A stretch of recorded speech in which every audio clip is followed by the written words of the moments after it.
পরীক্ষা একটাই শেষ হয়েছে 1:10 নাগাদ।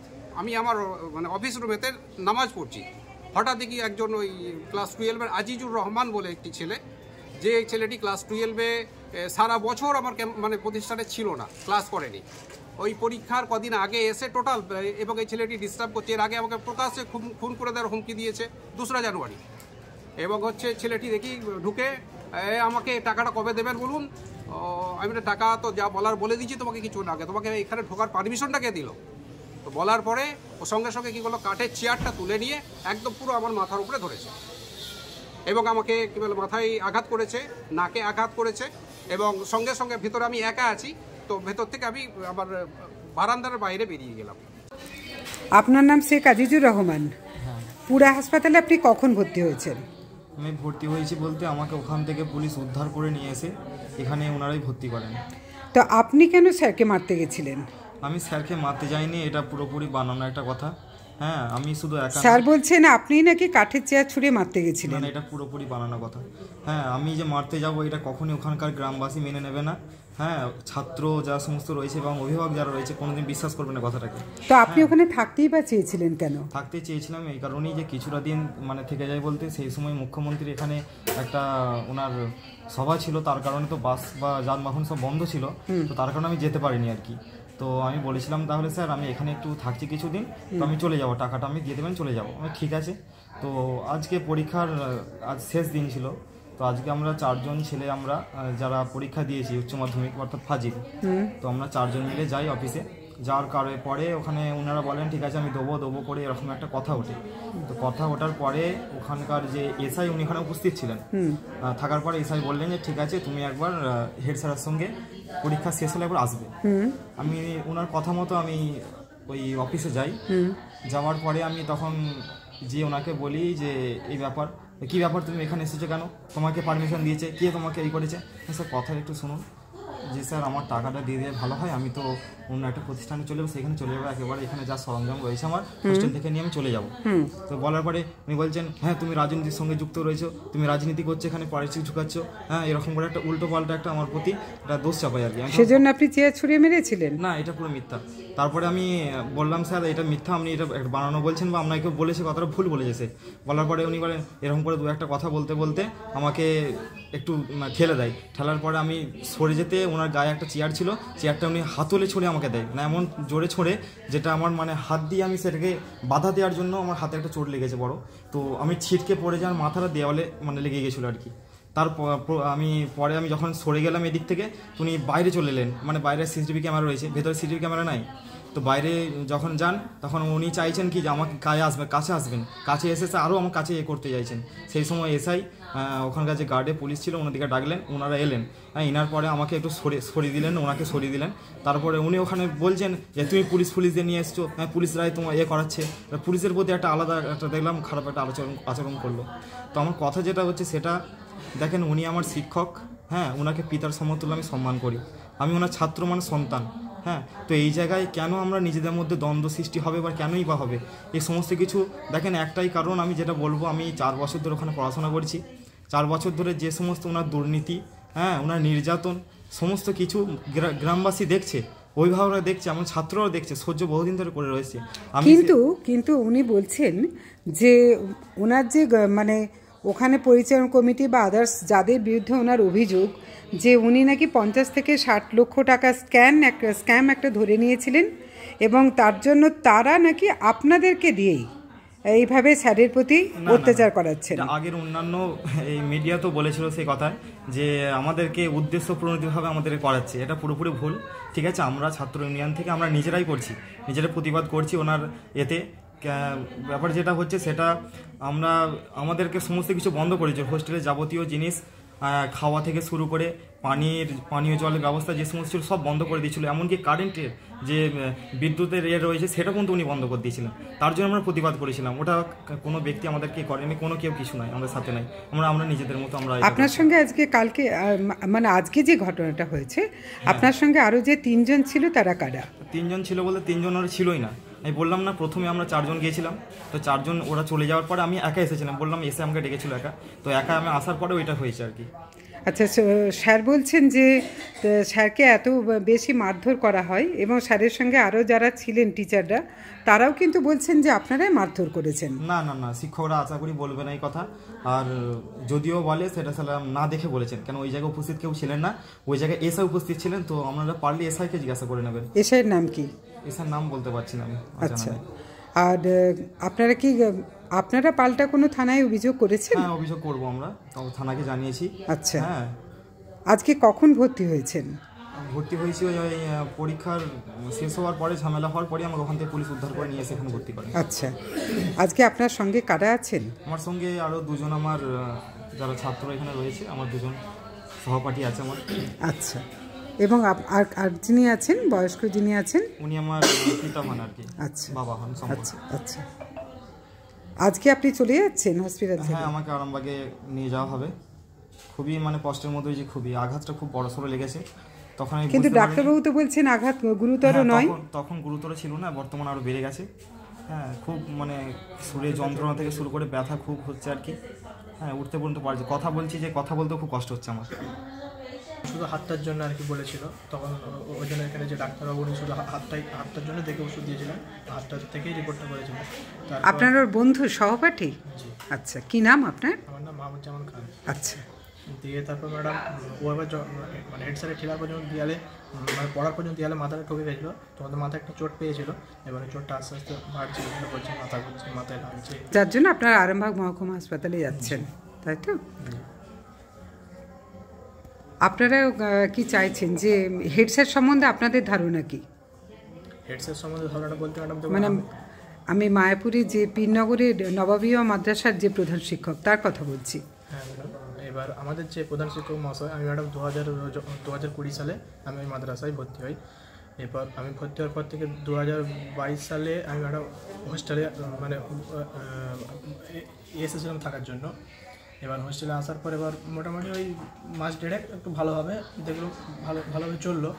তারপর থেকে ম্যাডাম যেভাবে শুরু করেছিল, যেমন ধরুন আমাদের একটা স্টুডেন্টরা মানে থাকলে আর কি, বা একটা সরকারি প্রতিষ্ঠানে থাকলে যেরকম সুযোগ সুবিধা পাওয়ার দরকার, আমরা যে কজন ছাত্র ছিল আমরা সেরকম সুযোগ সুবিধা থেকে আমরা পাইনি। এবার সেইটা উনি যে মানে উনি ওনার স্টাফদের মধ্যে থেকে যাকে হোস্টেল সুপার হিসেবে নিয়োগ করেছিলেন ওনাকে জানানো হয়। উনি আবার ওনাকে খবর দিচ্ছেন, ঠিক আছে, উনি শুধু আমাদের একটাই বাহানা দিচ্ছে যে আমাকে মানে ফান্ড থেকে কোনো টাকা আসছে না হোস্টেল চালানোর জন্য, অথচ আমাদের কাছে খবর আসছে যে টাকা আসছে, অথচ আমাদেরকে মানে খাবার দাবার থেকে বলুন বা এমনি আবার কী বলে বিগত মাস তিনেক হলো মানে আমরা যে পানীয় জলটা আমরা ইউজ করতাম ওটা ম্যাডাম আমাদের হোস্টেল সুপারের মাধ্যম দিয়ে ওইখানে চাই মেরে দিয়েছিল, যার জন্য আমরা ওই পানীয় জল ইউজ করা থেকেও আমরা মানে বঞ্চিত ছিলেন। জি। আচ্ছা, আপনারা এখন আপনি কি বলছেন? আপনিও তো ওখানেই ছিলেন, ওখানেই পড়েছেন। যে আমি নতুন ভর্তি হয়েছি 1 বছর হয়েছে, কিন্তু 1 বছর ভর্তি হওয়ার পরে দেখলাম মানে হেড স্যার দুর্নীতি করে বেড়াচ্ছে। মানে কীরকম দুর্নীতি করতেন? দুর্নীতি বলতে হয় আমাদের স্কুলে চালু হোস্টেলে খাওয়ানো হচ্ছে, মানে ওই রকম দুর্নীতি। মানে আমার যে একটা মসজিদ আছে, মসজিদে একটা ইমাম সাহেবের মাইনে থাকে, সেই মাইনে টাকাও দিচ্ছে না, নিজে নিয়ে নিচ্ছে। না, ইমাম সাহেবের মাইনে দিচ্ছে না, নিজে নিচ্ছে, সেটা ইমাম সাহেব অভিযোগ করুন। আমরা ছাত্ররা ইমাম সাহেব, আমরা একটা মসজিদে নামাজ পড়াই, আপনারাই পড়ান? আচ্ছা, ওখানে ম্যাডাম ইমাম সাহেব হিসেবে আমরাই থাকি। ইমাম মুয়াজ্জিনের যে একটা সরকার থেকে ভাতা যে মানে এটা আছে, মানে আপনারা যেমন পড়াশোনা করেন একই সাথে ইমামের কাজটা পালা করে করেন নাকি? আমরা ওখানে সবাই মিলে করি। তো এবার করার সাথে সাথে আমাদেরকে হেড স্যার অনেকবারই প্রতিশ্রুতি দিয়েছিল যে তোমাদের মাসে এই টাকা দেওয়া হবে, কিন্তু সেসব কোনো টাকা দেয়নি। হ্যাঁ, তার উপরে 2022 সালে হেড স্যার আমাদের কাছ থেকে সবার কাছে 1000 টাকা করে নিয়েছিল। মানে টাকা আসার পরও হেড স্যার বলেছিল যে থাকতে হবে 1000 টাকা করে দিয়ে থাকতে হবে। দিয়ে এমনকি বলেছিল যে যদি টাকা আসে হোস্টেল ফান্ডে, যদি টাকা আসে সরকার থেকে, তাহলে তাদেরকে টাকা ফেরত দিয়ে দেওয়া। মানে সেই টাকা থেকে আপনারা বঞ্চিত, ন্যায্য প্রাপ্তি থেকে বঞ্চিত। 2022 সালে শুরুতে টাকাটা নিয়েছিল, 2022 সাল কেটে গেল, 2023 সাল কেটে গেল, এটা এসে গেল 2024 সাল, অথচ এখনও আমাদের সেই টাকা দিচ্ছেন। অথচ হেড স্যারই আমাদেরকে 2-3বার বলেছেন যে হোস্টেল ফান্ডে টাকা এসে আমার টাকা আছে, সেই টাকা আমার মানে কোনো কাজে ব্যস্ত থাকার জন্য সেই টাকা আমি তুলতে যেতে পারিনি। আপনাদের কি সই করে টাকাটা নিতে হতো? তাহলে তাহলে দুর্নীতিটা কি করে বলা যায়? কারণ তিনি তো আপনাদের সই ছাড়া তিনিও তো টাকাটা নিতে পারবেন না। ম্যাডাম সই আমরাও করেছি, টাকা ওনাকেই দিয়েছি, বুঝেছেন তো, এবং উনি ও সই করেছেন, টাকাটা ওনার হাতে দিয়েছেন? না, আমরা সই করেছি এবং আমরা যে টাকাটা জমা দিয়েছি আমাদের যিনি কেয়ারটেকার ছিলেন ওনার হাতে জমা দিয়েছি, এবার উনি ওনাকে নিয়ে যে দিয়েছিলেন। ও আমাদের হোস্টেলে যিনি থাকেন আর কি দায়িত্বে, ওনাকে আমরা টাকাটা দিয়েছিলাম, দিয়ে উনি ওনাকে দিয়েছেন। এবারে এত বছর 2 বছর হয়ে গেল, পুরোপুরি 2 বছর হয়ে গেল। এবার আমরা যখন জানাই যে আমাদের টাকাটা দিন বা আমাদেরকে সরকার থেকে টাকা পয়সা আসার পরও আমাদেরকে যেভাবে আপনার কী বলে সরকারি মানে সুযোগ সুবিধা থেকে আমাদেরকে সরিয়ে রেখেছিল, তো আমরা জানাই যে এর মানে খাওয়া দাওয়া করতে হলে একটা খরচ আছে। আমরা বলছিলাম তো আমরা ছাত্র, তো অত খরচ তো আমাদের পক্ষে বহন করা সম্ভব নয়, তো তাহলে ওই টাকাটা সমেত আপনি যে মানে এই যে প্রায় 8 মাস 9 মাস আমরা যে মানে রান্না করে খেয়েছি বা হোটেলে খাওয়া দাওয়া করেছি, এই হিসাবে আমাদেরকে একটা কিছু টাকা দিবেন, কিছু হলেও দিবেন। ওই যে টাকাটা 2022 সালে নিয়েছিল, ওইটার সাথে আরও কিছু টাকা দেওয়ার জন্য আমরা বলেছিলাম। এটা আপনার বলেছিলেন? আবার ম্যাডাম মানে হোস্টেল চালাতে গেলে হোস্টেল যে খাদ্য সামগ্রী লাগবে, হ্যাঁ, তো সেসব তো কিছু মানে সরকার থেকে তো আপনার ধরুন হোস্টেলের জন্য আলাদা করে মানে চাল, আলু বা কাঠ ফাট আপনার যাবতীয় যা কিছু আসে, কিন্তু উনি সেইগুলো অন্য দিক থেকে সাইড করে নিয়ে উনি আমাদের যে মিড ডে মিলের চাল, আলু, কাঠ দিয়ে উনি আমাদেরকে খাওয়ান। আচ্ছা, আপনি তো নতুন ভর্তি হয়েছেন বলছেন, তাহলে আপনার এই যে এই ঘটনার পর আপনি কি ওই স্কুলে ওই প্রতিষ্ঠানে পড়তে ভয় পাচ্ছেন? যে ওইটাই তো ভয় লাগছে, ভবিষ্যতে আবার কিছু হয়ে যায়। কি কি আতঙ্ক হচ্ছে? আতঙ্ক হচ্ছে আমাদের পড়াশোনা ঠিক করে হচ্ছে না, খাওয়া দাওয়া হচ্ছে না, যে পড়াশোনা করবো যে হেড স্যার আপনাদের সঙ্গে কেমন ব্যবহার করেন? খুব বাজে ব্যবহার করে, হুমকি দিয়ে কাজ করায় কিছু। কিন্তু আজকে আমি শুনলাম, আমি এই বিষয়টাতে একটু যাচ্ছি, যে আজকে আমি শুনলাম হাফিজুল নাম তোমার, তাই তো? না, আমার নাম আজিজুল। আজিজুল, আমি শুনলাম যে মানে আপনি নাকি খুনের হুমকি দিয়েছেন স্যারকে। না, এটা পুরোপুরি বানানো। আমি খুনের হুমকি দিই না। আমি যদি বলি তাহলে খুনের হুমকি দিয়েছে একজন রাজনৈতিক একজন মানে চেলা বলা হয় যাকে আর কি, হ্যাঁ, আমাদের বিরোধী দলের একজন চেলা আমাকে হুমকি দিয়েছে ডাইরেক্ট। বিরোধী দল বলতে ওখানে আপনি তার মানে আপনি রাজনীতি করতেন? না, করি না রাজনৈতিক। তাহলে বিরোধী দল বলতে আজকে যে দল ক্ষমতায় রয়েছে সেই দলে বিরোধী দল একজন দল রয়েছে, যেটা মানে তৃণমূলের, বিজেপির। হ্যাঁ, সে ওখানে কি করছিলেন? সে আমাকে যে ডাইরেক্ট হুমকি দেয়, হ্যাঁ, যে তুই খুব বেড়ে গেছিস, তোর মুখ দিয়ে খুব কথা বেরোচ্ছে। হ্যাঁ, কেন কথা বেরোচ্ছিল? কেন কথা বেরোচ্ছে বলতে আমি এইরকম কথা বলেছিলাম যে আমি সচক্ষে কিছু হেড স্যারের কিছু আমি দুর্নীতিমূলক কিছু স্বৈরাচারীমূলক কিছু আমি আচার আচরণ এবং কাজকর্ম দেখেছিলাম, যেটার আমি প্রতিবাদ করেছিলাম। প্রতিবাদ বলতে কীরকম প্রতিবাদ, যে কথাগুলো আমি এলাকার নেতৃত্বকে জানিয়েছিলাম, অর্থাৎ আমি কোনো ডিপার্টমেন্টকে জানাইনি। এইটা আমার সব থেকে বড় ভুল। হ্যাঁ, ডিপার্টমেন্টকে না জানিয়ে এলাকার নেতৃত্বদের জানিয়েছিলেনই বা কেন? জানিয়েছিলাম এই জন্য, কেননা ওখানকার, তার মানে আপনি শাসক দলের সঙ্গে যুক্ত? না, কোনোদিনও নয়। তো রাজনৈতিকভাবে বলতে গেলে আমি এখানে বলবো এই জন্যই, কেন আমাদের মাদ্রাসা ম্যানেজিং কমিটি এখনও নাই, আর হতে দেননি উনি। তো ম্যানেজিং কমিটি যদি না হয়, তাহলে আমি নালিশ বা আমার অভিযোগ আমি কার কাছে করব? যেহেতু ওখানকার গ্রাম পঞ্চায়েত যারা রয়েছেন, আমি গ্রাম পঞ্চায়েতের প্রধানকে আমি বলেছি, কথাটা ভালোভাবে জানিস তাকে আমি। হ্যাঁ, এমনকি আমরা না খাওয়ার জন্য আমি একটা দিন পুরো আমি এতে প্রধানের কাছে আমি ছিলাম একটা দিন, পুরো ওনার কাছে বলেছিলাম যে খাওয়ার ব্যবস্থা অন্তত বলে করে দিন অন্তত। হ্যাঁ, তিনি যা করতে পারেন। আপনি বিডিও এসডিও কে বলেননি কেন? হ্যাঁ, আমি বিডিও, এসডিও, এডিআই, ডিআই, হ্যাঁ, DM, director of Madrasa education, আপনার বোর্ড অফ মাদ্রাসা এডুকেশন, এমনকি আপনার চিফ মিনিস্টার পর্যন্ত আমি সমস্ত কিছু দিয়েছি। হ্যাঁ, তো আমার ব্যাপারটা খুব আলাদা রকম দিয়ে উনি নিতে। সেখানে বিজেপি করতে কে এলো? বিজেপি করতে, সেটা আমি ভেতরে বুঝতে পারছি না। তো আমাকে ডাইরেক্ট, আমি তাকে চিনি সেই পতাকা নিয়ে বা যাক, আমি জানি না ওই সময় প্রসঙ্গে যাবো না, রাজনৈতিক প্রসঙ্গে। হ্যাঁ, তো আমাকে এরকমভাবে হুমকি দিয়েছে, আমাকে দুবার। সেটা কবে দিয়েছে? একবার হয়েছে আমার। কিন্তু আজকে আপনি খুনের হুমকি দিয়েছেন স্যারকে, স্যারের অভিযোগ। একদম ভুল, এটা ভুল একদম। কোনো শিক্ষকই হয়তো সহমত করবেন না ওনার কথা। হ্যাঁ, তো আমি পুরোপুরি এই সময়টা মানসিকভাবে আমাকে তো বিভ্রান্ত একটা আলাদা সৃষ্টি করেছিল। আমাকে তো এর আগেও বলেছিল যে তোমার 120 নম্বর রয়েছে প্রজেক্টের, সে নাম্বার তোমার কেটে নেবো আমি, তার জন্য প্রমাণ আমাদের ছাত্রের কাছে রয়েছে, তিনি বলেছেন। আদার্স যে সমস্ত আমাদের ওই মুখ্যমন্ত্রী সাইকেল দিচ্ছেন, তো ওই সাইকেল যেমন আমরা দিতে গেলে যেমন 50 জনকে দিতে, ধরুন ক্লাসে আছে 50 জন, এই 50 জনের জায়গায় তিনি 60 জন করে বাকি যে 10টা সাইকেল হচ্ছে সেটা আপনি আলাদা করে দেন, প্রমাণ রয়েছে আমাদের কাছে সমস্ত কিছু। 50 জন যদি ছাত্র থাকে 60টা সাইকেল উনি পাবেন কি করে? সেরকম করে একটা ঠিক উনি করেছেন, এমন প্রমাণ রয়েছে। হ্যাঁ, আদার্স দিক দিয়ে আমি বলি, যদি হোস্টেলে চাল ডাল বা আলু বা যে সমস্ত আপনার রান্নার সরঞ্জাম রয়েছে, এছাড়াও যে কাঠ ফাট যা রয়েছে, এই সমস্ত কিছু কোনোটাই হোস্টেলের না, প্রত্যেকটা হচ্ছে মিড ডে মিল, অর্থাৎ আপনার মাদ্রাসা তহবিল থেকে। হ্যাঁ, আচ্ছা, এর আমার সচক্ষে প্রমাণ এর জন্য প্রতিবাদ করেছিলাম, তো তার জন্য ওনার কাছে বেশি খারাপ হয়ে আপনি গেছে। কি সেই জন্য খারাপ? হ্যাঁ, সেটাই বলছি যে সেই জন্যই আপনি খারাপ হয়ে গেছেন মনে করছেন? বড়সড় খারাপ হয়ে গেছে। আমি সবার কাছে, আমাকে এমনকি এটাও বলেছে যে তুমি একটা বড় ক্রিমিনাল। হ্যাঁ, তুমি ক্রিমিনাল। আমি ছাত্রবেলা আমি তার কাছে ওই কথা শোনা মাত্রই ওনার কাছে আমি গিয়েছিলাম যে স্যার এই কথাটা তো না বললেই চলতো, অন্য কিছু কথা বলতে পারতেন। হ্যাঁ, আমি অবাধ্যর ছেলে, হ্যাঁ আমি অন্য কোনো ছেলে, আমি এটা বলতে পারতেন। এরকম জিনিসটা বলা মানে একটা অন্যান্য যারা আমার সহপাঠী বন্ধু রয়েছে বা আমি যাদের কাছে এমনি প্রাইভেট টিউশন করি তারা কী ভাববে এই জিনিসটা নিয়ে। হ্যাঁ, আমি বলেছিলাম, তো উনি বলছেন যে তোমার মুখে খুব কথা বা এরকম টাইপের কথা উনি বলেছেন। বহু জায়গায় আমাকে এখন পর্যন্ত আমাকে হ্যারাসমেন্ট করছে। তাহলে আপনি বলছেন যে আজকে আপনি যখন ওখানে যান, গিয়ে আপনি মিড ডে মিল সহ বিভিন্ন বিষয়ে কথা বলেন এবং খাওয়া থাকা নিয়ে কথা প্রসঙ্গ ওঠে, তখন উনি উত্তেজিত হয়ে আপনাকে মেরেছেন? উনি এটা করেছেন, এটা ঘুরিয়ে উনি আমাদের দোষ দিচ্ছেন। যাকে এটা প্রমাণ আপনি সত্যতা অবশ্যই এসআই কাছ থেকে পেয়ে যাবেন। হ্যাঁ, আর একটা কথা যেটা বলি, আমার কিছুদিন আগে অ্যাডমিট কার্ড উনি বন্ধ করে দিয়েছিলেন।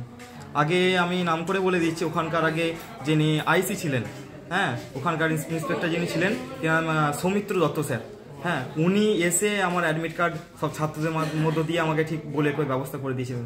আমার অ্যাডমিট কার্ডটা পুরো বন্ধ করে দিয়েছিলেন উনি। এই ছাত্ররা প্রতিবাদ করতে উনি আমার অ্যাডমিট কার্ডটা দিয়েছেন। আপনার বাবা এখানে আছেন? হ্যাঁ আছেন, এখানে আছেন। আপনার ছেলে ভর্তি আছে? কি হয়েছিল? ভর্তি আছে 4 বছর। না, ওখানে প্রতিষ্ঠানে ভর্তি নয়, পুরাতে হসপিটালে ভর্তির কথা বলছি। অনেকটা আগের কথা, ইতিহাসটা না বললে চট করে বোঝা যাবে। হ্যাঁ, আমি তো হসপিটালে ভর্তিটা বলছি, যে আজকে হসপিটালে আপনার ছেলে ভর্তি তো? হ্যাঁ, আমার ছেলে ভর্তি আছে। হ্যাঁ, এই 4 বছর এখানে পড়াশোনা করছে, 9 থেকে 12 ক্লাস, 4 বছর। আচ্ছা। প্রতি বছরই ডিসেম্বরের শেষের দিকে 1000 করে টাকা নিতেন হেডমাস্টার। কেন? যে সারা বছর হোস্টেল চালিয়ে পয়সা শেষ, সামনের বছর পয়সা আসলে তোমাদের টাকা ফেরত দেবো। তো ছেলে যখন বলতো ওই টাকাটা দিয়ে যেতে হতো। তো এইভাবেই না দিলে কি হতে পারতো? না দিলে তাহলে থাকা হবে না, খাওয়া দাওয়ার ব্যবস্থা থাকবে না। কিন্তু দূরত্ব যারা বহু দূরের ছাত্র তারা তো হোস্টেলেই আছে, সেই জন্যই তাদের জন্য হোস্টেল, এই অসুবিধা একটা। আর আপনার ছেলের বিরুদ্ধে যে অভিযোগটা আসছে যে উনি আজকে প্রধান শিক্ষককে মারতে গেছিলেন, চেয়ার ছুঁড়ে মারতে গেছিলেন, খুনের হুমকি দিয়েছেন, আপনার ছেলে এটা করেছে কেন? না, আমার ছেলে সব কখনই করতে পারে না। কারণ হচ্ছে হেডমাস্টার বলেছিলেন যে এই টাকাটা তোমাদের পরীক্ষার পর আমরা ফেরত দেবো। তো সেই পরিপ্রেক্ষিতেই আমার ছেলে হেডমাস্টারের কাছে গিয়েছিল যে ওই টাকাটা আমাদের ফেরত দেওয়ার কথা ছিল, আমরা তো এবার হোস্টেল থেকে চলে যাব। এই তাগাদা করার পরিপ্রেক্ষিতেই এই ঘটনাটা ঘটেছে। সেটা আমার ছেলে মারধর করেছে, এটা সম্পূর্ণ ভুল ধারণা, ভুল কথা। কারণ আমার ছেলে হেডমাস্টারকে জোরে কথা বলবে এটাও হতে পারে না, মারধর তো দূরের কথা। আপনার বাড়ি কোথায়? আমার দামিননাই বাড়ি। দামিননাতে বাড়ি? আপনার নাম কি? সে কুতুবুর রহমান।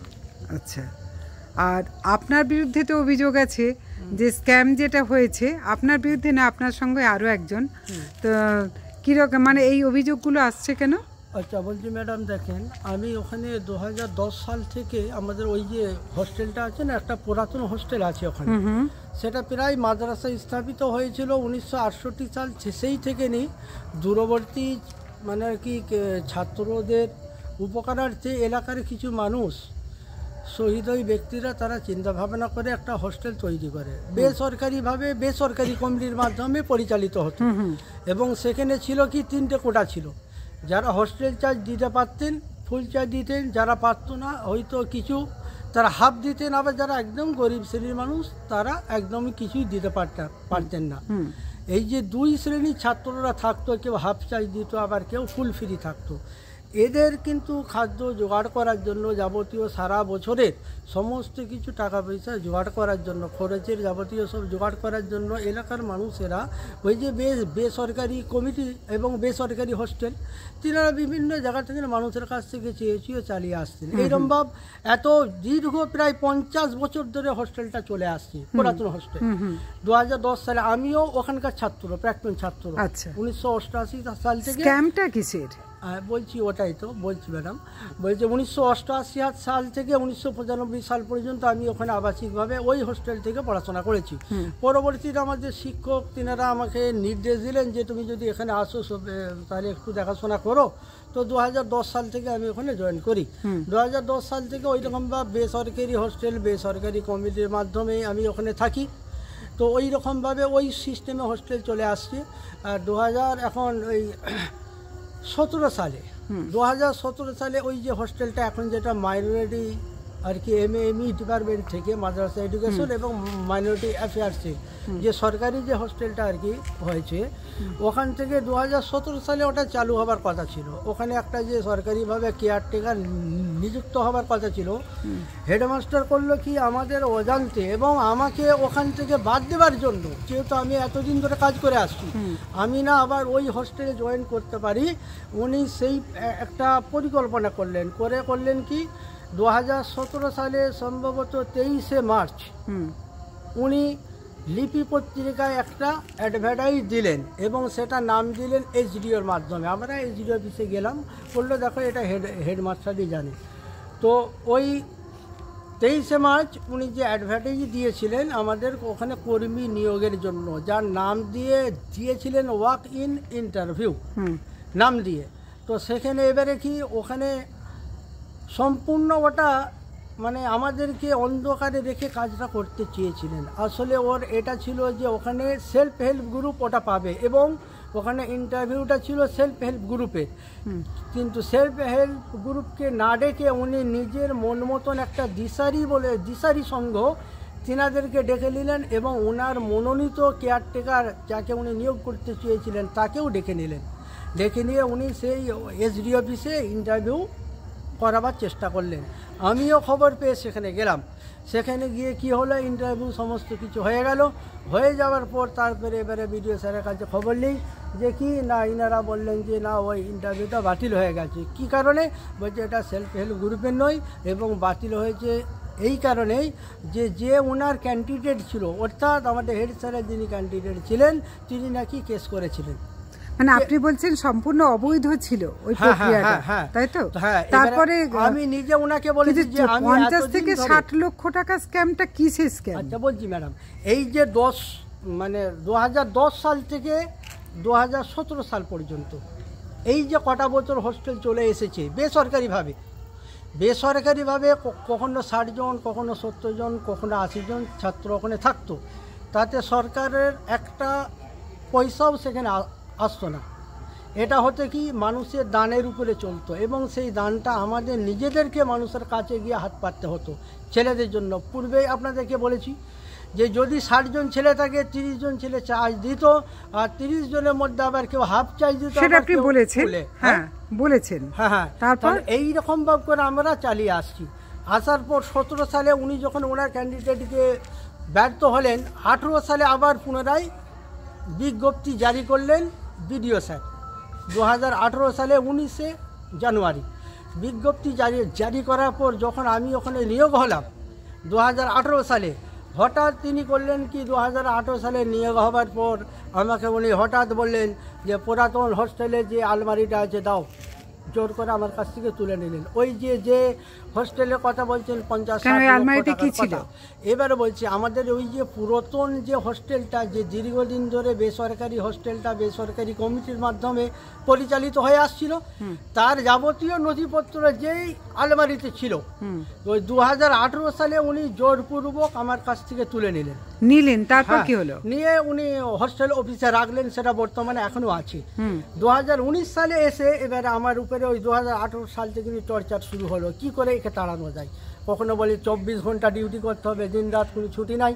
না, আমি স্ক্যামটার কথা বারবার বলছি, কতক্ষণ ডিউটি বা এগুলো আমি জানতেই চাইছি। এবারে বলছি আমাকে এটা একটু শর্টে বলুন। হ্যাঁ বলছি, ওই যে এবারে যে আলমারির মধ্যে আমাদের ওই হিসাব তথ্যগুলো সব ছিল, এই 10 সাল থেকে আর ওই 16 সাল পর্যন্ত আমরা যে মানুষের কাছ থেকে বিভিন্ন মানুষ দানের উপরে চলেছে, সেই সমস্ত অর্থগুলো নিয়ে মানুষকে আমরা চালিয়েছি। ছাত্রগুলোকে আমরা খাইয়েছি এবং তাদেরকে টিউশন ফি পর্যন্ত ওই টাকা দিয়ে আমরা দিতাম অন্য শিক্ষকদের মাধ্যমে। এবং ওই যদি আপনারা ফিল্ডে যেতেন ম্যাডাম, ওই যে 10 সাল থেকে আর 16-17 সাল পর্যন্ত যে হোস্টেলটা বেসরকারিভাবে চলেছে, উনি বলতে চাইছে যে এই কটা বছরে আমরা ওই 50-60-70 লক্ষ টাকা নাকি আমরা নিয়েছি। কিন্তু এই 50, 60, 70 যেটা আপনাদের বলছেন দানে চলে, মানুষের দানে, তো সেখানে 50-60 লক্ষ টাকা আসতো? হ্যাঁ, না ম্যাডাম আসতো না। এবং আমরা যে অতগুলো ছেলেকে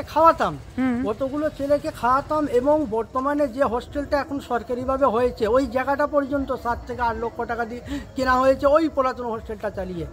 ওই হোস্টেলটা চালিয়ে আবার একটা সাবমার্সিবল বসানো হয়েছে, আবার একটা বড় উজুখানা করা হয়েছে। যা পেয়েছেন তাতে খরচ হয়েছে? হ্যাঁ, তাতে খরচের প্রত্যেকটা হিসাব আছে? হ্যাঁ, প্রতিটা হিসাব যে সেই আলমারিতেই আছে। সেই আলমারিটা উনি জোরপূর্বক আমার কাছ থেকে তুলে নিলেন 2018 সালে। আচ্ছা, আপনি কি বলছেন পেপারগুলো কি এখনো সব ঠিকঠাক আছে না পেপারে কোনো গরমিল? বলছি ওই পেপারগুলো, সমস্ত পেপার আলমারিতে ছিল। সেই আলমারিটা উনি আমাদেরকে না বুঝে কেন জোর করে তুলে নিলেন, এবং ওতে যে পেপার ছিল তার কিছু প্রমাণ আমরা পেয়েছি।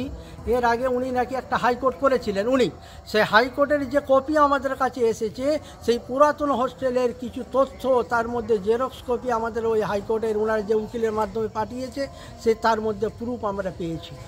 তাহলে মানে সেটা কি নকল না আসল? না, ওটা জেরক্স কপি। তাহলে জেরক্স মানে আসলে জেরক্স? হ্যাঁ, আসলে জেরক্স। তাহলে তো ভয়ের কি আছে? হ্যাঁ, না ভয়ের তো আমাদের কিছু নাই, ম্যাডাম। কিন্তু উনি তো আমাদের উপরে দোষ চাপাতে চাইছে, একমাত্র নিজের ব্যর্থতা এবং নিজের দোষকে ঢাকা দিবার জন্য সর্বদাই আমাদের উপরে একটা এইরকম ভাব। মানে আপনি বলছেন এই স্ক্যামটা মিথ্যে কথা? হ্যাঁ, সম্পূর্ণ মিথ্যে কথা।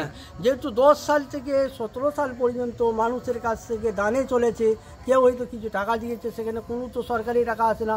কেউ 20 টাকা দিয়েছে, কেউ 50, কেউ 500, কেউ 1000, এইরকমভাবে করে মানুষের দানের উপরে চলেছে। উনি সেটাকে আন্দাজে বলছে 50 থেকে 70। এটা আন্দাজে বলছেন, তাই তো? হ্যাঁ, কারণ এবারে আমি বলছি 50-70 লাখ। আচ্ছা, উনি যে 27 তারিখে হাইকোর্টে যাবেন বলছেন, হ্যাঁ, এখানে আপনারা কি বলছেন যে আপনারা কি সমানে, আপনাদের কাছেও তথ্য আছে লড়ার জন্য? হ্যাঁ, আমাদের কাছে একটা জিনিস হচ্ছে, উনি যেখানে পারে যাক। এত বছর ধরে তো আমার পেছনে লেগে আসছে, যেহেতু আমরা সত্যের উপরে আছি। যতই আমাদের পেছনে লাগছে, আমাদের প্রুফ ওনার কাছ থেকে নিয়ে আমাদের কাছে বেরিয়ে আসছে। যেহেতু ওই কাগজগুলো ওতে ছিল, আমরা তো জানি ওতে আছে, কিন্তু আমাদের কাছে ছিল না। কিন্তু উনি এর আগে হাইকোর্ট করে, হাইকোর্টের যে ওনারই উকিলের মাধ্যমে আমাদের কাছে যে এইগুলো পাঠিয়েছি, হাইকোর্টের কোর্ট পেপার যে আমাদের কাছে পাঠিয়েছে, আমরা এবার খুলে দেখছি, আমার তো অবাক। বাহ, আমরাও তখন আমাদের সৃষ্টিকর্তার মানে শুকরিয়া আদায় করছি যে জিনিস আমাদের হাতে থাকে না, উনি আমাদের হাতে। মানে সবটাই আপনাদের সপক্ষে যাচ্ছে বলছেন, তাই তো? অবশ্যই। আমাদের কোনো আপনার নামটা আরেকবার বলুন। শেখ মোহাম্মদ ফরহাদ আলী। একমাত্র উনি নিজের দোষ এবং যাবতীয়। আজকে মারের ঘটনাটা আপনি কি বলছেন যে এটা কি সম্পূর্ণ মিথ্যা? আমি ঠিক ওটা তো ওখানে হাজির ছিলাম না, যেহেতু ওনারা যখন ওখানে ঘোষণা করেছিলেন যে এখন পরীক্ষা চলবে, হয়তো এখন হোস্টেল বন্ধ থাকবে। তারপরেও যে ছেলেগুলো এখন বর্তমানে আছে, এই ছেলেগুলো মানে প্রতি বছরই ওখানে হয়েছে। আমাদের মাসার সেন্টার একটু দূরে পড়ে, তো এবারে ওখানে যারা ঘর ভাড়া করতে পারে না, রুম ভাড়া নিতে পারে না, তারা প্রতি বছরই এখান থেকে তারা পরীক্ষা দেয়। প্রতি বছরই এটা হয়। তো এবছরও কিছু ছেলে আছে। এই ছেলেটির সম্বন্ধে আপনার ধারণা কি? আজকে যে ছেলেটিকে নিয়ে যে আজকে ভর্তি আছে, ওর সম্বন্ধে আপনার ধারণা কি? দেখেন, ছাত্র হচ্ছে আমাদের কাছে সবাই সমান। ছেলেটির সম্বন্ধে কেমন ধারণা? ছেলেটি সম্পর্কে ভালো। ও নামে যে খুনের হুমকি এবং মারধর করা এইসব অভিযোগ আসছে, এটা শুধু ওই ছাত্র কেন, আমাদের এমন কোনো ছাত্র নাই যে শিক্ষককে কিছু বলবে, শিক্ষককে হুমকি দিবে, এমন নাই। যেহেতু আমি কেয়ারটেকার হিসাবে ওখানে থাকি, দেখেছি যে খুন করে ফেলবো মানে এইরকম ভাব এরা কিন্তু নয়। না, এইরকম ভাব কোনো ছাত্র, ওনার বাবা বা ওনার বন্ধুরা যে কথা বলছে, আপনি সেটাকে সমর্থন করছেন?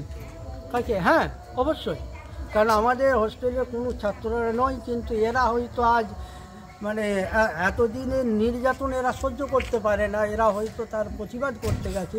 আবার সেখানে প্রতিবাদ করতে গিয়েও সেখানে আমাকে জড়িয়ে দিচ্ছে, বলছে যা কিছু এর দ্বারাতে হচ্ছে ম্যাডাম। কিন্তু অথচ ছেলেরা নিজেরা রান্না করছে, ছোট ছেলে একটাও নেই। আপনি হোস্টেলে যে দেখবেন, ছোট ছেলে মানে 11, 12 ছেলেগুলো রয়েছে। 12 এর পরীক্ষা শেষ হয়ে গেল, এরা সব 11-এর ছেলে, 6টা 7টা, এইটাই হলো হোস্টেল। এরা সামনের বছর পরীক্ষা দেবে, 2 বছর নতুন কোনো অ্যাডমিশন নেই, এলাকার মানুষ জানে ওখানে আমার ছেলেকে পাঠালে পড়াশোনা হবে না, খেতে পারবে না। এরকম এই পরিস্থিতি। বছর 2টো ছেলে ছিল, আমি নাম বলে দিচ্ছি, তারা সীতাপুরে ভর্তি হয়েছে। গত বছর 9টা ছেলে এখান থেকে চলে গেছে, ছোট ছেলে। সেটা কি অব্যবস্থার জন্যই? হ্যাঁ, এটা হেডমাস্টার অব্যবস্থার জন্য। তো ম্যাডাম যদি আপনি একবার কি ফিল্ডে আমাদের আরও মাদ্রাসায় একটা যেতেন, কথা আছে, এটা জানেন নাকি জানি না, গত বছর সেপ্টেম্বর অক্টোবর মাসে হঠাৎ হোস্টেলে ডিএম অফিস থেকে রাত্রিতে 2জন ইনকোয়ারিতে আসে, 2 ব্যক্তি অফিসার ইনকোয়ারি করে ওরা দেখলো যে 35 জন ছাত্র হোস্টেলে আছে।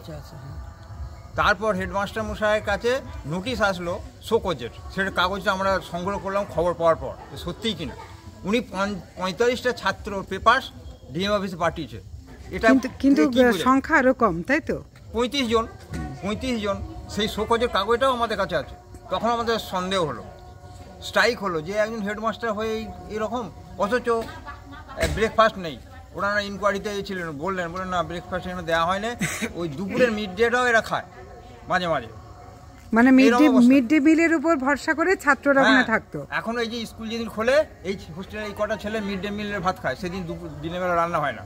আর রান্নার কথা, রাঁধুনির মধ্যে এখন বর্তমানে একজন প্রধান হয়েছেন যিনি, উনি ওই হোস্টেলে রাঁধুনি কাজ করতেন, ওনার কাছেও খবর নিতে পারবেন। ওনাদের কাজ টোটালি বন্ধ করে দিয়েছে হেডমাস্টার, যে তোমার রান্নাও করতে পারবে না। আচ্ছা, এটা আবার কীরকম? আর ম্যাডাম আপনি যদি আমাদের মাদ্রাসার ফিল্ডে যান, আপনিও দেখে অবাক হয়ে যাবেন যে 2010 সাল থেকে 16-17 সাল পর্যন্ত এরা, যেখানে সরকারি কোনো অনুদান ছাড়াই এরা একটা হোস্টেলকে মানুষের কাছ থেকে দান হাত পেতে ছিঁড়ে আর করে এই এতটা কী করে উন্নতি করলো। মানে আপনারা চাক্ষুষ সেখানে দেখতে পাবেন ম্যাডাম, 10 থেকে 12 লক্ষ টাকার অ্যাসেট আপনার সামনে চোখে পড়বে।